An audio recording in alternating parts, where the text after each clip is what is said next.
if you're at the point where you think you need therapy, you waited too long. So it's like, even if you don't think you need it, I think you should just go talk to somebody. Who doesn't want to just sit down and talk with somebody and say like what's been going on in your week? It feels good to just say like, man, I'm walking through some hell right now. And for someone who's a trained, licensed professional, not the guy that you see every day at like, I don't know, the bars, somebody that can say like, oh, actually, it sounds like you might be dealing with some manic episodes. And this is what that means. Yeah. And this is some medication routes that you could potentially take.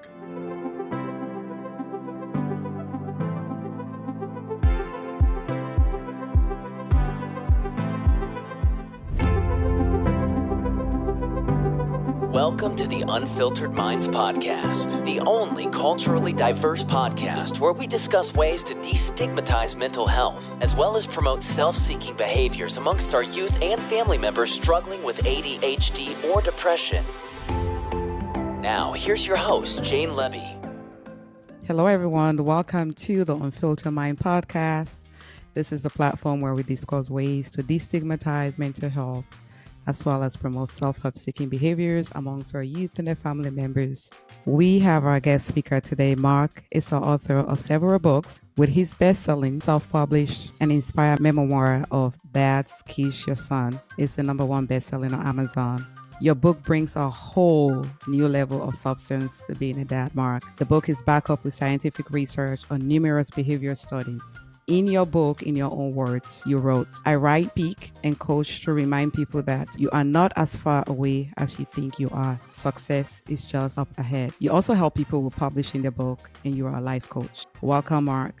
Thank you, Jane. Really appreciate you having me. Would you like Getting to talk to you and your audience. I'm really excited. Likewise, you like to add anything before we start? Get a deep dive? No, yeah, get the book. I mean, the book's it's doing well. It's connecting with people. And this is my 7th book. It has a really important message. And I think that's why I've been so passionate about getting it in front of people, marketing it so much, because I think the message of it is just so important. It was just downloaded to me from up above, and I saw what the message was, and I was like, man, yeah, it can just change lives. And that's what it really excites me about it. I also read initially when you started this book, the title of the book was Chapter 7. Mm-hmm. Tell us about how that changed. I was kind of sitting on my story for a little while. I knew my story in and of itself was pretty wild, and I was going to call it Chapter 7 because I had gone through Chapter 7 bankruptcy. This was my 7th book. I was coming into a new chapter in my life with becoming a dad. So there was like a lot of play on words with Chapter 7, but it just never really resonated with me. So that was the name of this book for like 2 years.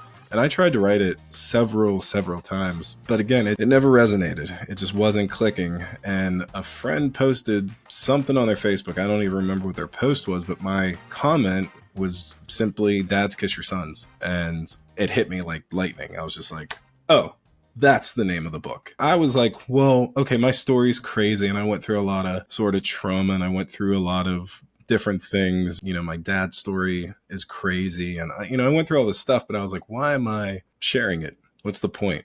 What's the message? I didn't know what the message was. Just, oh, wow, dude, you went through a lot of stuff. Moving on. I didn't know what I was supposed to teach. Like, what did I learn? What was the point of me going through all this stuff? And then when I wrote Dads Kiss Your Sons, it just smacked me in the face. I was like, oh, I went through everything that I went through to be the dad that I am right now to my little boy, and to encourage other men to like jump into this because it's so cool and it's so exciting, and it's just going to change your life. And, just to address the fatherlessness crisis that humanity has had, forever. So, yeah, once the message hit me, obviously, it excited me a little bit. That is a great testimony. And you also said you never read a book until your adult life, until the first semester when you turned 22.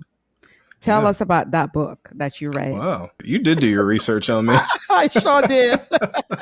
Actually, I read one book when I was a kid, and it was The Barking Ghost. It was a Goosebumps book. I never read a book before. I was like, I remember finishing it at Pizza Hut, but I actually only read one book. So I didn't become a reader until, like you said, I was 22. And the book that I read was called The Alchemist by Paulo Coelho. That book, it made me a reader. And so much of that story has resonated with me since I've read it. No one needs me to say how good of a book it is. I mean, Will Smith endorses it. And, it's a huge, huge book in the self-help realm. It's a really beautiful story. I would call that book just one big, beautiful proverb. It's just one beautiful little thing. Everybody should read it. So yeah, The Alchemist made me a reader, and it helped me understand dreaming more. And you did mention that you learned the importance of following your dreams. Absolutely. And that sounds like, you hear it so much, you almost become numb to what it means to follow your heart, follow your dreams, kind of become desensitized, and you really shouldn't. Don't become desensitized to that. Don't allow yourself to just brush that off, because you have really crazy, incredible things inside of you and you're aware of them. So it's almost silly to doubt that you can do it, because it wouldn't be there if you weren't able to do it. The only way fear is able to keep you away from it is that little piece of thinking you can't do it. But the moment you start walking toward it and messing up and falling and getting beat up is when you finally get to your dream, your treasure, your personal legend,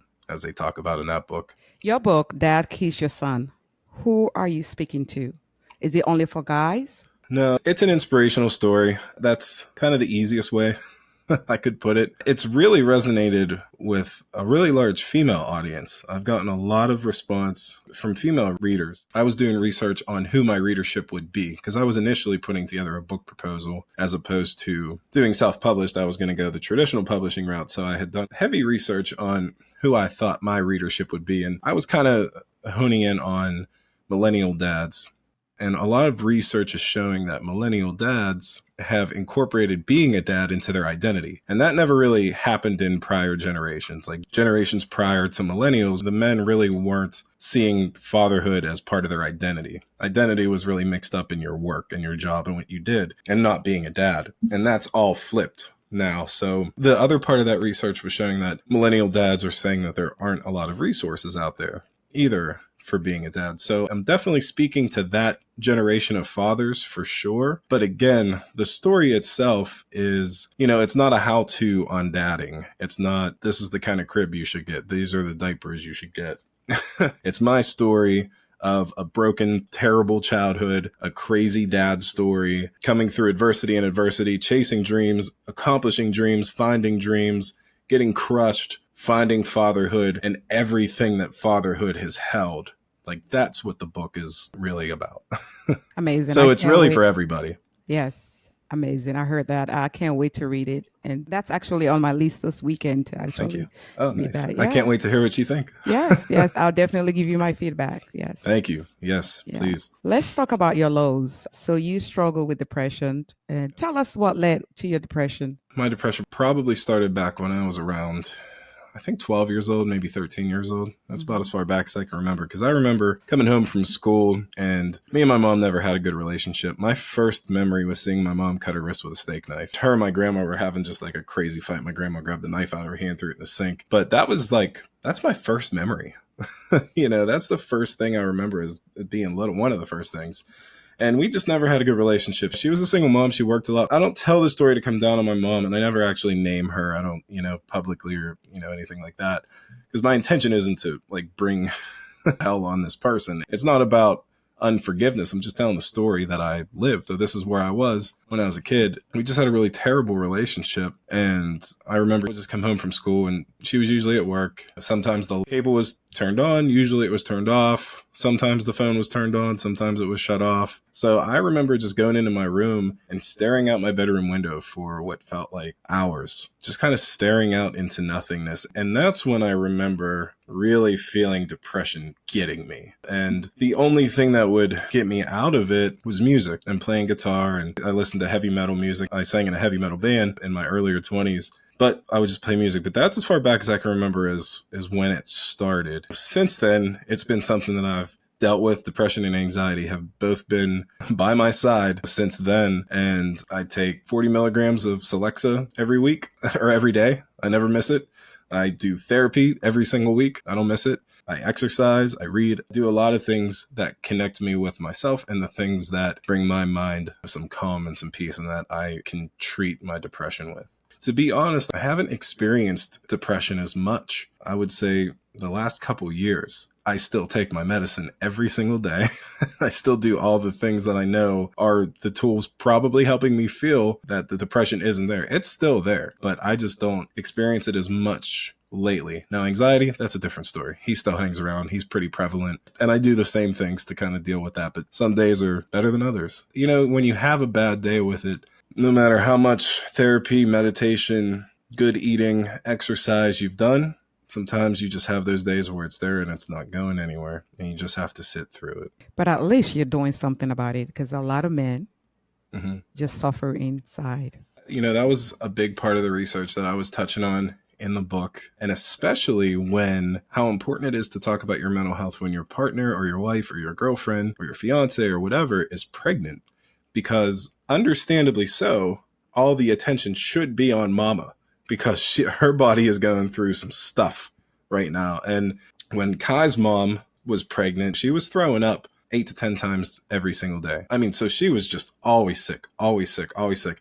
And I was terrified to become a dad. So like, can you imagine me going to her when she's puking all the time and just saying like, hey, I'm scared to be a dad? It almost sounds comical, but you need to address your mental health. It's just as important. It matters just as much as your partner and what they're going through. That's a big thing, especially when mama bear is pregnant. You know, men shy away because it's like, oh, well, I'm not carrying a baby for 9 months. I need to toughen up and man up and deal with this. And no, that's not it. You need to embrace what you're feeling, talk about it. You have a pretty rough life. You met your dad at age 22 and later find out, the paternity test, that he was not your dad. And walk us through that experience. I didn't have a dad growing up. My mom, she was a nightmare for pretty much all my childhood. Me and my mom have a couple good things. The good things we had were scary movies and Halloween. The spirit of Halloween is like really in me. I love the holidays because that was about the only time her and I like got along. So she moved to California when I was 15. I moved in with my aunt, who's the greatest person I've ever known. She passed away when I was 18. And then at 22, I met my dad. His name's Mark. And he was a great guy. He lived in this sort of castle-like house. I was living in the ghetto with a hole in my ceiling. And he offered me a chance to move in with him and to pay for college if I chose to go. So I took him up on the offer. He and I built a really strong and great relationship for 3 years. I went back to school. I fell in love with education. I never saw that coming. I fell in love with reading, like we talked about. That's where I picked up The Alchemist. After 3 years, we did a paternity test and it came back negative. We found out he wasn't my real dad. And when I talked to my cousin Vicky, she's more of mom to me now, that's Kai's nunny. She said, look up this guy. He wrestled in the WWF. It's WWE now, obviously, but it was the WWF in the 80s. She said, look him up. Your mom was dating him when she got pregnant with you, or she was hanging with him and Mark. And I pulled up a video and it was like looking into a mirror. So this wrestler from 1980s WWF, it was no question about it. And several years later, I did an ancestry test, which connected me to his brother, my uncle. So now there was even more no question about it. So it was pretty wild, pretty crazy. And you say your ethnicity changed overnight. Oh yeah, that was a big part of it too. That was a big part of it. Obviously, like that's such a huge topic to talk about. And I'm like, why does that always not leave my thinking, but I don't know, probably. So what happened was Mark, he's Italian. So I was told my whole life I was Italian. And then when I found out who my real dad was, he's black. So it turned out I was mixed race. You know, my mom is very white. My dad is black. So my ethnicity went from, I was 25 years old at the time. So for 25 years, I thought I was Italian. And now all of a sudden I was black. So, and the reason that I don't think it really hits me in the head all that often is probably because I'm not racist. So I wasn't like, oh no, I'm black now. Like, I don't know. It's just like, oh, okay, that's my ethnicity. Cool. Now I've been spending time learning about that background and heritage more. But the thing about it was the reason I did have to sit with it was because my mom was actually quite racist when I was growing up. She was racist. So, I had to sit with myself and be like, whoa, what does that mean to me? Does it mean anything to me because my mom was this way? And I just sat with it. And the thing that I came up with was, like I talked about my aunt briefly. The great thing about my aunt was, everybody loved her. Everybody would get around her and just laugh and have the time of their life. And everybody was welcome. who I also just talked about, that was her daughter. So Vicky's two best friends, one was a white gay guy, and the other best friend was a white gay woman that was dating a black woman. And that was around me like childhood, so to me, like LGBTQ and black, we were all just together. The only time I saw difference was when I was with my mom, but I never liked my mom because we didn't get along. So even as a young kid, I was like, something's probably not right. Or, something's amiss with what she's saying about this group of people. But as I dug deeper and thought deeper about it, I was like, you know what? I think because of, my mom, how she was, I think she put a belief in me that black people are at least different than me, which is so stupid because I'm black, number one. And number two, it's just dumb. I think I saw, black people as different than me. And that's what I had to address. And I think that's important to talk about because, racism isn't always blaring, and it's not always Confederate flags draped all over your house, and it's not always all this crazy stuff. Like, racism is institutionalized and racism is very subtle. So that's why it's important to even look at it and say, like, well, you see this group as different than another group, and potentially you might even see them as less than another group. So that was the thing that I had to kind of look at in myself and see if I had. I was like, I have a belief from my childhood that black people are at least different than me. And then I was like, well, that's just really stupid. Because we're all the same. We're just very uniquely different. Absolutely. And that's what's beautiful about life. Like, yes. Do you want to eat the same meal every single day? What if there was only one meal every day? What if it was just pizza? That would be awesome. Let me try something else. What if there was just like one bird and there was just one fish and there was just one car and there was just one house? Life would suck. It would be so stale and boring. What if there was here we go. Here's a good one especially for music people. What if there was only one song? You have to listen to it over and over. Press replay over and over again. No thanks. No thanks. No thank you. So variety. We'll have different genres, which is great. We do have different genres and we have different foods, even if you want to eat pizza every day. That was a bad example because I could eat pizza every day. You love pizza? I love pizza. Just ate pizza tonight. Does your son, Kyle, right? Kai, Kai, yeah. Does he like pizza as well? That dude, he's like a little Ninja Turtle. Like, he loves pizza. He loves it. Pizza and oatmeal. That's it. I love oatmeal. When I was pregnant, that's all I ate. Oatmeal and broccoli. Yes. That's awesome. Oatmeal. Yeah, that sounds kind of gross together, but. So I would do oatmeal in the morning and then do broccoli. Oh, okay. Like separate. You didn't mix it up. Yes, I didn't mix it up.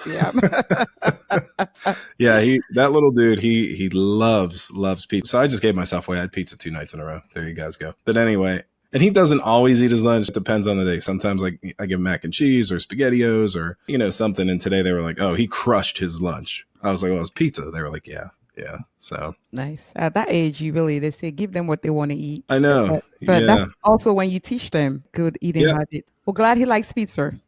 He does like pizza, which is good for me because it's easier. I love it. Yeah. And it is easy. And it's delicious. Yeah. So, Mark, you experience symptoms of depression, and a lot of men don't seek help for depression due to the social stigma. How was the process like initiating help? Did you go through your primary care physician, licensed therapist, psychiatrist, psychologist? How was that process like initiating help for you? So I didn't do it until I was in my 20s. Like I said, I moved in with my aunt. She was my great aunt. So this was my mom's aunt. It was my grandma's sister. It was like when I moved in with her, all my depression just went away. I knew what a home felt like. I knew what love felt like. I knew what feeling safe felt like. I knew what feeling cared for deeply in a special way. And I always felt that with my aunt. I always felt that with Vicky and my grandma. I would say I had really bad depression living with my mom up until 15. And then I moved in with my aunt. I think it was still there, certainly, but it wasn't as pronounced. And I was able to cope with it, I guess, better without anything. Not that I suggest that. I think kids need to be screened for this stuff. But when I was 15 was being talked about or anything. But I lived with my aunt, and again, it was like probably some of the best years of my life was living with her. And she ended up getting cancer. And I mean, I loved her so deeply, so much. I remember coming home from playing with friends and being out. And I remember just I would peek in her room late at night just to make sure she was breathing, just to make sure she was okay. Like I Oh, loved her so deeply. And I remember I would always go into the kitchen. She was always in the kitchen. She was always cooking and her food was great. And I just remember I would just always hug her and kiss her. And I was like, you can never die. Like I won't be able to do this without you. You can never go anywhere. She would just laugh and kiss me and stuff. And then again, yeah, she got cancer when I was 18, and it happened really fast. Wow, it's going to be 20 years this year, and I still get choked up thinking about her. I love her so much, and she's always with me. I feel her with me all the time. it sounds like she was a wonderful woman. She really was. When she got it, it happened really quick. And the week before she passed, several of us were in the hospital room with her, and the doctor came in and she introduced everybody. She was like, this is my niece Kim, this is my son Nick, this is my sister Barbara. And then she grabbed my hand and she held it and looked at me and smiled. And she said, this is my baby, Mark. So it was like, I always felt so special to her. I always felt like everybody loved her and she loved everybody. And even with all that love, and I still had a little special spot for her. That just felt so good. And the very next week I get to the hospital and I don't remember what she looked like because she was so sick. My aunt was like the strongest person I ever knew too, so I don't remember really what she looked like because she looked just weak and it wasn't her. But I was able to talk to her and I told her, first she grabbed my hand and said, Mark, you don't cry. I'm going dancing. And I looked at her and I said, I just want to thank you because I wouldn't be here if it wasn't for you. She made you a priority. She did. I can say almost with absolute certainty, I would have been a victim of teen suicide if not for my Aunt Doe. And I just told her, I was like, just thank you. I wouldn't be here if it wasn't for you. And now so much wouldn't exist if not for Aunt Doe. Kai, my little boy, like obviously this conversation, the book, none of that, but so much wouldn't exist without her just being her and loving the way she did. Just such a beautiful, beautiful woman. That is a really long-winded way to tell you how I got into therapy. But it was about 25, might have been a little sooner. I realized in my adult life that when I would date somebody, I was like paralyzed in not being able to trust them. And I was paralyzed in insecurity. And I was terrified that the person, I don't know, just was going to leave or cheat or something. And I sought out a counselor and I sought out therapy. And then I started on I've been taking Celexa for a long time. I can't remember exactly when I started, but it was around then. It was around my mid to earlier 20s. So you are on medication, you also do therapy, and then you also take care of health and fitness as well. And what other things do you do? You got to find something that like you blow off the steam, which doesn't mean like going to the gym and going crazy. Like blowing off steam is like, what do you like to do? Do you like going to the movies? Do you like, I don't know, knitting? Like, what do you like to do? For me, I love going to Barnes & Noble and sitting in the cafe and reading, drinking coffee and reading. Every single morning, I'm at Starbucks and Kai's with me, especially on the weekends. He's with me almost every morning on the weekends at Starbucks and we hang out and we see our friends. Everybody knows Kai, So it's finding something that you really enjoy doing. I love writing and I love working out and I love doing all those things, but I don't always feel like doing those things. I always feel like having coffee in the morning, and I always do it. Is Kyle a reader as well? I'm working on it. He's a real techie little dude. I'm honestly impressed by how that kid, he was navigating my phone at 1, right before he turned 2. So the way he can navigate my phone and watch, his little videos that are usually it's like crash course math, something educational, or sometimes it's just blippy and it's silly and goofy and it's funny but watching him navigate that, I think it's an incredible skill for him to have. But it's not the only thing he does all day. We play. He's in school. When he's at school, he's nonstop learning and doing stuff there. He goes to Munchkin University. It's a hilarious name. Munchkin University. I just love how you love on that little man. And you did also mention, I like when you said you speak the words you speak over your children, right? At night. Yeah. Words of affirmation over him. And you do that every night. Every single night. Every single night. I say, You're strong, you're safe, you're secure, you're brave, you're blessed and highly favored. You're covered in the blood of Jesus. You're healthy, you're kind, and you're so, so loved. You were born into abundance. You were born into blessing. You are abundant and you are blessing. And mommy and daddy love you so, so much. I love you. I love you. I love you. I say that to him every single night. And I've been saying that since he was 1. That assurance right there, that's all he needs. He doesn't need any validation from anybody else. That's my greatest prayer, is that Kai knows how much he's loved. Yeah. You're doing a wonderful job. Thank you. I don't seek compliments. That's the only compliment I'm ever going to seek, is people telling me you're a good dad. Somebody tells me I'm a good dad. That's all I need to hear. Yes, I see the pictures on Facebook and I just see the relationship. He's always kissing on you, loving on you. I said, oh, this is precious. A lot of little ones out there don't have that, but he's lucky to have you and to just have a great example. And thank you so much for loving on him, because a lot of kids need that. That's one of the things I'm proud about so much with him, is how loving he is. He shows his love so freely. I mean, he runs up to me and hugs me and kisses me, and he'll run up to his sister and his brother and anybody in his family, and even other little kids at preschool. He just hugs little kids. I love it. I was going through something recently, kind of something, pretty heavy. And it was our first night, like me and him just kind of hanging out. And he kissed me on the forehead like 3 or 4 times, which he never really does. Like, he is really like, he'll run up to me and like kiss me on the cheek or kiss me on the lips and then run and play. And then, we'll hug and stuff. But it was almost like an assurance.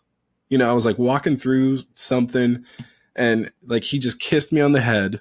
And then the next morning he did the same thing. Like, how did that little boy know in that moment that like daddy needed that? I'm not saying we should look at our kids and our children should fill our needs. That's not what I mean by that. It was something that he freely gave that I didn't even know that I needed. He felt it. And it was beautiful. Yeah, it was awesome. It was so awesome. So I'm really proud of him, just being a loving little dude. Thank you for sharing that.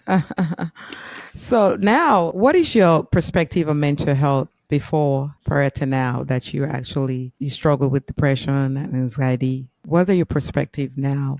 Oh, I mean, everybody should talk about it. Mental health is just as real as diabetes. You can't see diabetes, but you don't doubt when people have it. A lot of times you can't see cancer either, but you don't doubt when people have it.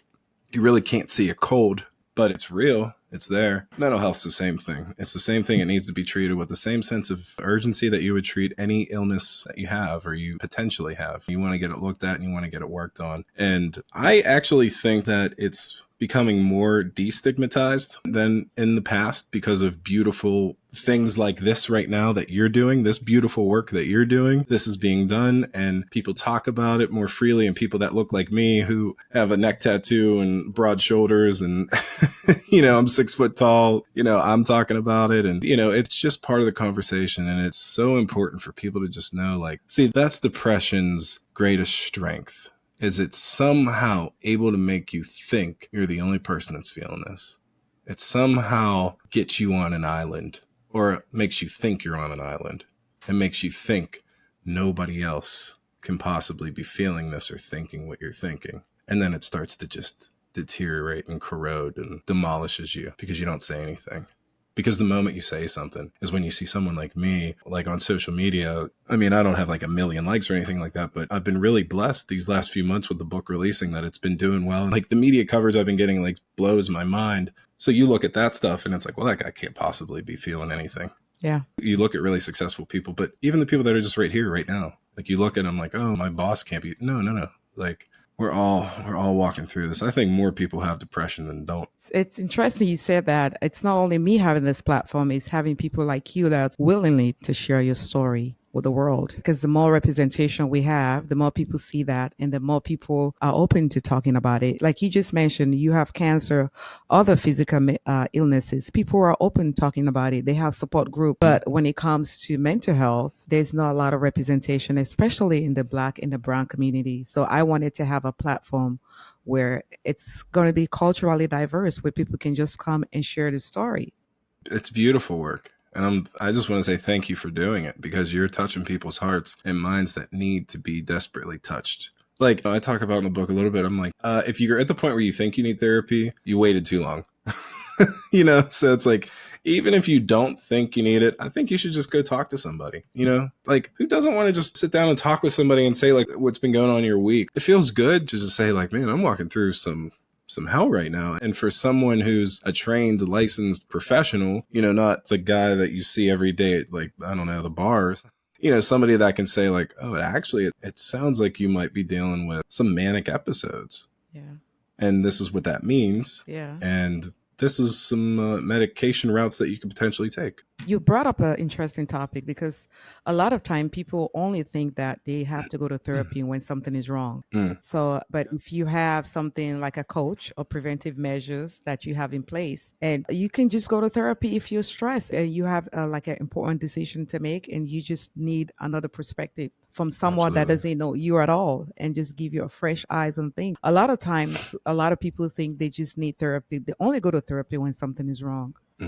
So it's nice for you to share that. Any words of encouragement for somebody who is struggling with depression, anxiety? Yeah, you're not alone. It doesn't make it any easier to bear, but you're not alone. There are things that will make it easier to bear. There are medications that can help you. There are therapies that will help you. Not can, it will help you. Take the leap. Do what you don't feel like doing. That is the other part of it. None of us feel like doing the things we need to do to be successful, no matter what it is, whether it's success in writing books, or if it's success in starting podcasts, or if it's success in eating better. You don't ever feel like eating a salad over pizza. I don't, personally. I don't ever feel like going to the gym and being on the Stairmaster for an hour. I don't ever feel like doing that. And that's in a state of mind of not depression taking me over. Now, if depression's part of the story of that, I don't feel like getting out of bed. I sure as hell don't feel like talking with somebody about my depression. If you can just get yourself even a couple times to do what you don't feel like doing, because depression is going to keep you there in that I don't feel like it. If you can choose action over that emotion, you're going to find some help. You're going to find some healing. You're going to find some recovery. You're going to find some hope. Thank you for that word of encouragement. Mark, where can our viewers find your book, Dad Kiss Your Son, and where you also have a coaching services to help people publish their book? Is that correct?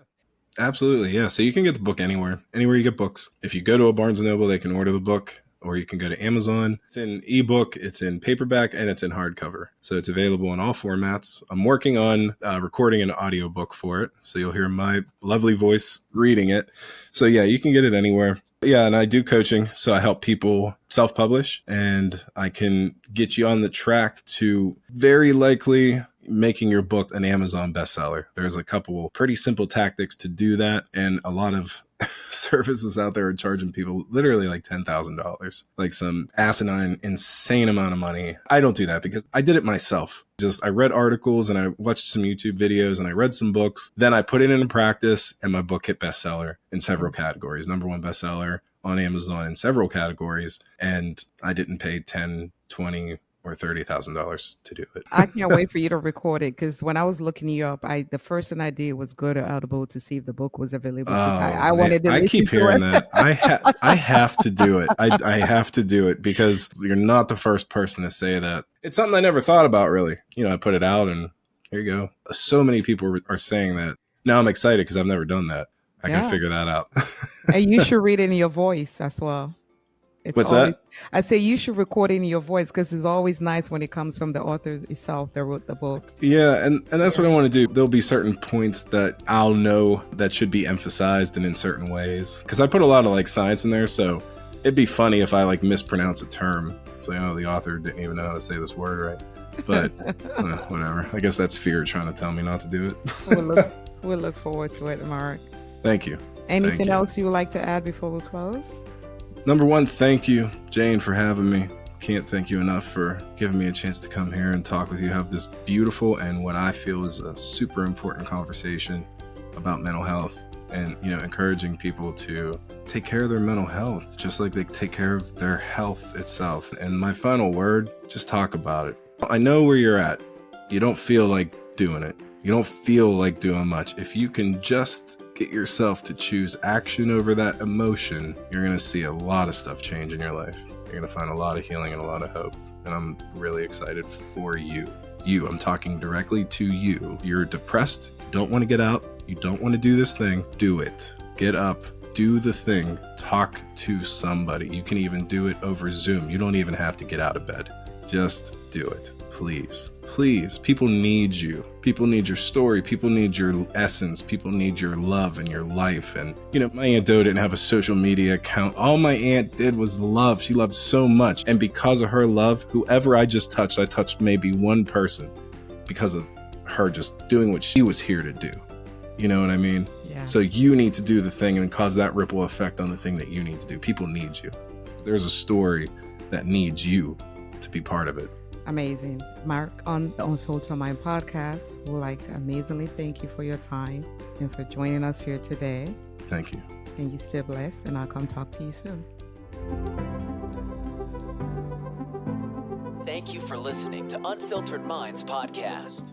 If you love what you're learning on our podcast, we ask that you please join the Unfiltered Minds community by subscribing and sharing our podcast on YouTube. Or you can listen on Apple Podcasts, Google Podcasts, and Spotify. Our dedicated team of ADHD coaches are committed to making a positive impact on the lives of our listeners. Through our thought-provoking podcast, we offer valuable resources, PBT training for ADHD, and a supportive community that understands the journey of mental health challenges. Also, you can visit our website at theunfilteredminds.com, where you can sign up to be a guest on our podcast, as well as sign up for our 8-week parent behavior training course on ADHD.